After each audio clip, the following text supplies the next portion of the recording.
नमस्कार प्यारे बच्चों, मेरे चैनल स्टडी लाइफ में मैं आप सभी का वेलकम करती हूँ। मैं आज आप लोगों के लिए बाल विकास के 10 महत्वपूर्ण प्रश्न लेकर आई हूँ, जो कि pre BEd pre DElEd exam के दृष्टिकोण से बहुत ही महत्वपूर्ण है। तो चलिए आज की क्लास आरंभ करते हैं। देखते हैं पहला प्रश्न है, परामर्श का उद्देश्य है।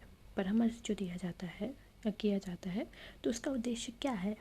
बच्चों को समझना, बच्चों की कमियों का कारण पता करना, बच्चों को समायोजन में सहायता प्रदान करना, उपरोक्त सभी।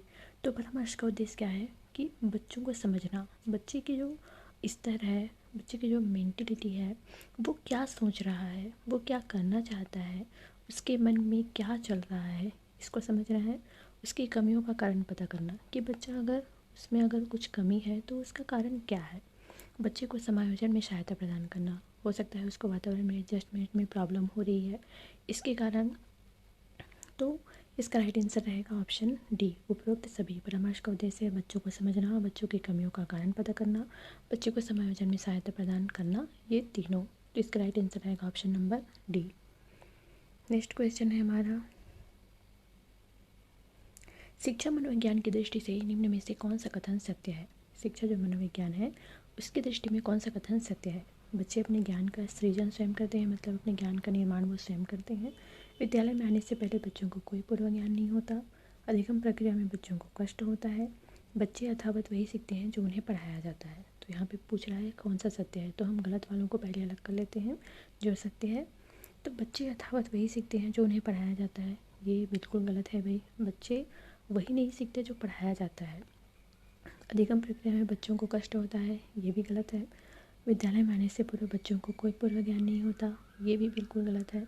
ऐसा थोड़ी ना है भाई कि बच्चे जब विद्यालय आते हैं तभी वो सीखते हैं या तभी उनको ज्ञान का प्रसार होता है। उससे पहले भी बच्चों का पूरा ज्ञान होता है। तो इसका राइट आंसर रहेगा बच्चे अपने ज्ञान का सृजन स्वयं करते हैं, अपने ज्ञान का निर्माण वो स्वयं करते हैं। Option number A is right answer. Next question है, बच्चों में नैतिकता की स्थापना के लिए सर्वोत्तम मार्ग है। बच्चों में हमें नैतिकता, मोरल वैल्यू उन्हें सिखाना है, तो इसके लिए कौन सा जो मार्ग है, कौन सा रास्ता सबसे अच्छा है? उन्हें धार्मिक पुस्तक पढ़ाना। धार्मिक पुस्तकें पढ़ाने से उतना अच्छा इफेक्टिव प्रभाव नहीं पड़ेगा। शिक्षा का आदर्श रूप में व्यवहार करना। आगे देख लेते हैं, उनका मूल्य शिक्षा पर मूल्यांकन करना। मूल्यांकन करना भी उतना इफेक्टिव नहीं होगा। उन्हें प्रातःकालीन सभा में उपदेश देना। उपदेश देने से बच्चे में कहाँ मोरल वैल्यू आते हैं? तो बच्चों में नैतिकता की स्थापना के लिए सर्वोत्तम मार्ग है कि शिक्षक का आदर्श रूप में व्यवहार करना। बच्चे जो है शिक्षक को देख के ही सीखते हैं कि शिक्षक क्या कर रहा है, उनके जो मोरल वैल्यू है वो क्या है, उन्हीं के अकॉर्डिंग वो स्वयं भी बनना चाहता है। तो बच्चों में नैतिकता की स्थापना के लिए सर्वोत्तम मार्ग है कि शिक्षक का आदर्श रूप में व्यवहार करना। Option number 20 right answer. Next question है हमारा, शिक्षक एवं विद्यार्थी के मध्य संबंध होना चाहिए।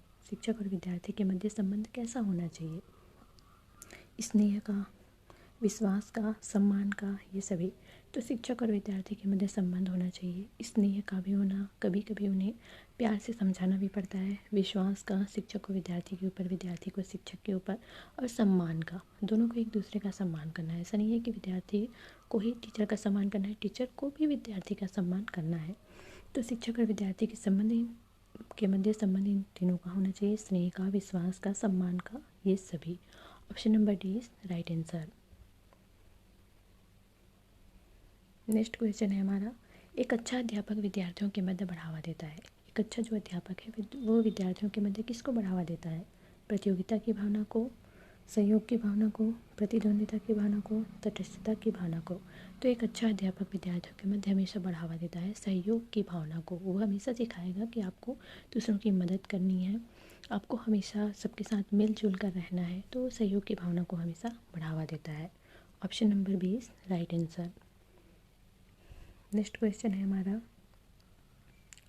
मानसिक रूप से स्वस्थ अध्यापक की विशेषता क्या है? जो मानसिक रूप से जो स्वस्थ है अध्यापक, उसकी विशेषता क्या है? वह संवेदनात्मक रूप से संतुलित है, उसे अपने विषय का गहन ज्ञान है, वह अत्यधिक संवेदनशील है, वह सख्त अनुशासन पसंद करता है। तो मानसिक रूप से स्वस्थ अध्यापक की विशेषता है कि वह संवेदनात्मक रूप से संतुलित है। Option number A is right answer. Next question है हमारा, शिक्षा का अति महत्वपूर्ण उद्देश्य है। शिक्षा का जो सर्वाधिक महत्वपूर्ण जो उद्देश्य है वो क्या है? आजीविका कमाना। शिक्षा इसलिए ग्रहण किया जाता है ताकि वो आजीविका कमाना सीख जाए। बच्चे का सर्वांगीण विकास हो, ये शिक्षा का अति महत्वपूर्ण उद्देश्य है। पढ़ना और लिखना सिखाना उद्देश्य है या बौद्धिक विकास है। तो शिक्षा का अति महत्वपूर्ण उद्देश्य है बच्चे का सर्वांगीण विकास, उसका शारीरिक विकास, मानसिक विकास, बौद्धिक विकास, संवेगात्मक विकास, नैतिक विकास, इन सब जो विकास है वो बच्चे का सर्वांगीण विकास, मतलब सभी तरीके का विकास। तो शिक्षा का यही महत्वपूर्ण उद्देश्य है। Option number 20 right answer.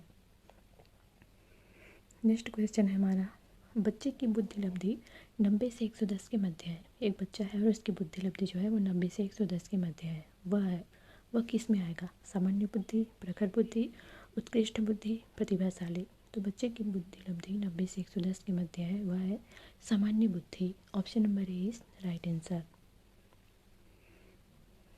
Next question है हमारा, सतत एवं व्यापक मूल्यांकन में व्यापक मूल्यांकन शब्दावली का तात्पर्य है। सतत और व्यापक मूल्यांकन में व्यापक मूल्यांकन का क्या तात्पर्य है? सभी विषयों का मूल्यांकन, सहशैक्षिक क्षेत्र का मूल्यांकन, शैक्षिक एवं सहशैक्षिक क्षेत्र का मूल्यांकन, शैक्षिक क्षेत्र का मूल्यांकन। तो सतत एवं व्यापक मूल्यांकन में व्यापक मूल्यांकन शब्दावली का तात्पर्य है शैक्षिक एवं सहशैक्षिक क्षेत्र का मूल्यांकन।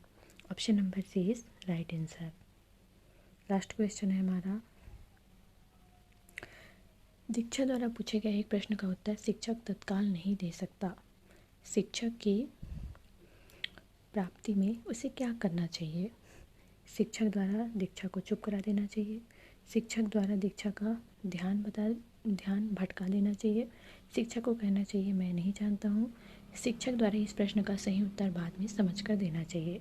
तो एक प्रश्न, कोई भी बच्चा जो है प्रश्न पूछा है और अगर मान लो उसका आंसर आपको नहीं पता है तो बच्चे को डांटना नहीं है, बच्चे को चुप नहीं कराना है, उसका ध्यान भटकाना नहीं है, या ये भी नहीं कहना है कि मैं नहीं जानता हूँ। उसको कहना है कि उस प्रश्न का अगर आपको सही तरीके से आंसर नहीं पता है तो इसे कहना है कि मैं इसका उत्तर जो है वो बाद में बताऊंगा, और उसे आपको बाद में बच्चे को बताना भी है ताकि वो बच्चा जो है संतुष्ट हो सके। तो इसका राइट आंसर रहेगा option number D. Thank you.